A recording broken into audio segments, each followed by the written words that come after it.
Welcome everyone. Thank you for joining me today. You are listening to The Account with the news report for day 345 on the war in Ukraine. I'm sorry if the report feels a little rushed today, but I had little time to prepare.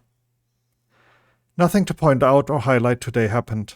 I grouped all minor updates into the usual situation inside Ukraine, including an update by the Ministry of Internal Affairs and the creation of new brigades, the occupied territories, with a sad but inspiring story from Mariupol, Russia and Belarus, and international developments, including the announcement of the latest US aid package. Before we start the news though, a look at the flashpoints along the front. Wagner launched an attack on Krasnohora from the east and north, and fighting is ongoing. Fighting has also started in Bakhmut itself. Russia managed to advance in the northeastern and southern parts. Colonel Margo Grosberg, chief of the Estonian Defense Forces Intelligence Center, has reported that by holding Bakhmut, Ukrainian forces gained time to create new lines of defense, and they are likely to withdraw from the city in the near future. Volodymyr Zelensky, the president of Ukraine, has said that there will be no withdrawal of Ukrainian troops from the frontline city of Bakhmut. Yevgeny Prigozhin, head of the Wagner PMC, has called on President Zelensky to not retreat from Bakhmut, or else he will be seen as a coward. Prigozhin argues that Bakhmut is the main event of the war and the battle has to be fought fully. And to start the news segment, a look at all the minor news out of Ukraine. The Ministry of Internal Affairs of Ukraine has announced the formation of 8 new brigades called the Offensive Guard and invited volunteers to join. In an update later in the day, the ministry stated that Ukrainians are actively applying.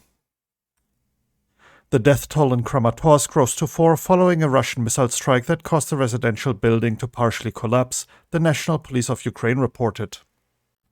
Andriy Yusov, a representative of the main intelligence directorate of the Ukrainian Defense Ministry, stated that the increase in intensity along the front is most likely due to the order given to Russian soldiers to capture the Donbas by March. Ukraine is expecting heavy activity along the front over the next 2 months. The European Council President Charles Michel has arrived in Kyiv for the planned Ukraine-EU summit. The summit is a yearly event. During the summit, he stated that the EU will not stop supporting Ukraine despite Russia's threats. Raid Sirens sounded 2 times in Ukraine today. Both times it was reported MiG-31K aircraft took off in Belarus. The MiG-31K is capable of carrying the Kinzhal hypersonic missile. Next up, the latest regarding the situation in the occupied territories. Yevgeny Kuzmin, a former Ukrainian law enforcer who defected to Russia, died as a result of a car explosion in Enerhodar. Russian authorities in Crimea have confiscated over 500 Ukrainian-owned assets, including the real estate of 5 Ukrainian banks, a training ground of football club Dynamo Kyiv, and several resorts belonging to oligarch Rinat Akhmetov. The Mariupol City Council has shared a sad but inspiring story from Mariupol. Residents are sharing what little clothes they have and do not need by hanging them outside for those who need them more. Moving on to the news updates from Russia and Belarus. In a speech marking the 80th anniversary of the end of the Battle of Stalingrad, Putin claimed that Russia was once again being threatened by German tanks as it was during World War II. He also said that Germany is allegedly being drawn into the war against the Russian Federation. German government spokesman Steffen Hebestreit said that Russian President Vladimir Putin's comments that Russia was allegedly facing the threat of German tanks again as in World War II were abstract historical comparisons. Dmitry Peskov, the press secretary of the President of Russia, reiterated the words of President Vladimir Putin today. Moscow does not send its tank to the borders of Western countries, but it has something to answer, and the use of armored vehicles will not end the matter. The Prosecutor General's office has served a notice of suspicion to Yevgeny Prigozhin, head of the Wagner PMC. He is charged with encroaching on the territorial integrity of Ukraine and waging a war of aggression. The Prosecutor General Andriy Kostin also promised to bring to justice every ordinary Wagner mercenaries, even those who fled abroad. As of today, Russia has 9 warships active in the Black Sea, and none of them are missile carriers. And to wrap up the news segment, the international developments. The US has announced a new military aid package for Ukraine worth over $2 billion, including ground-launched small-diameter bombs for US-provided HIMARS multiple rocket launchers. The US Department of Defense has published a detailed list of weapons and equipment that will be transferred to Ukraine as part of the new package. The first deliveries of GLSDB missiles, which have a range of 150 kilometers, will take about 9 months after the Air Force issues a contract for their production.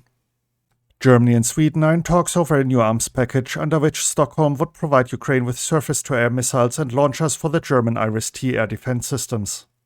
Germany has approved the export of older Leopard 1 main battle tanks to Ukraine, the government spokesman Steffen Hebestreit said. As many as 88 of the older Leopard 1 are to be sent to Ukraine. CIA Director William Burns said on Thursday that the next 6 months would be critical in the war in Ukraine, with Russian President Vladimir Putin betting that waning Western interest and political fatigue could afford his military a new chance at making battlefield gains. According to American and Western officials, Russian losses are approaching 200,000 killed and wounded. While casualties are difficult to track, the already heavy losses have soared after the recent fighting in Bakhmut and Soledar. And now the intelligence report segment, starting as usual with the UK Ministry of Defense. The scale of Russian paramilitary Wagner Group's convict recruitment program has probably significantly reduced from its peak between summer and autumn 2022. The Russian Federal Penal Service, FSIN, figures released on January 31, 2023 reported a national penal population of 433,000, suggesting a decrease of 6,000 inmates since November 2022. In contrast, FSIN data had indicated a decrease of 23,000 from September to November 2022. Wagner recruitment was likely a major contributing factor to this drop.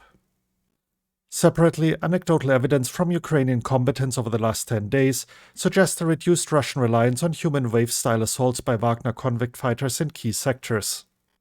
Significant tension between Wagner and the Russian Ministry of Defense are playing out in public. Competition between factions in the Russian elite is likely to be partially responsible for the reduced supply of convicts. Now a look at the latest assessment by the Institute for the Study of War. Russia continues to frame the war in Ukraine as an existential threat to Russia in order to prepare Russian society for a protracted war and continued domestic support. Especially false historic parallels, for example the modern manifestation of Nazis, are being used to achieve this goal. However, the Institute is pointing out that these efforts do not seem to have the desired effect of strengthening the support of the citizens. Additionally, it was noted that Russian President Vladimir Putin has most likely overestimated the capabilities of the Russian military and the planned offensive will end prematurely due to the spring's rainy season.